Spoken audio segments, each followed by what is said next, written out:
Primo San Secondo, Centro 2014, conferito con Sor Giuseppina, e la Divina Medicina, responsabile della Casa del Sole di Maria Santissima Leone, entrata in convento giovanissimo, ha seguito un lungo vita di preghiera e di attiva vita sociale,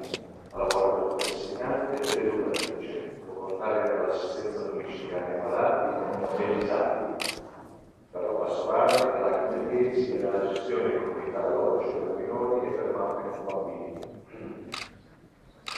Giunta Ventimiglia e Emilia Francesca Marinè è attiva durante il lavoro di ristrutturazione della casa, della quale oggi è responsabile.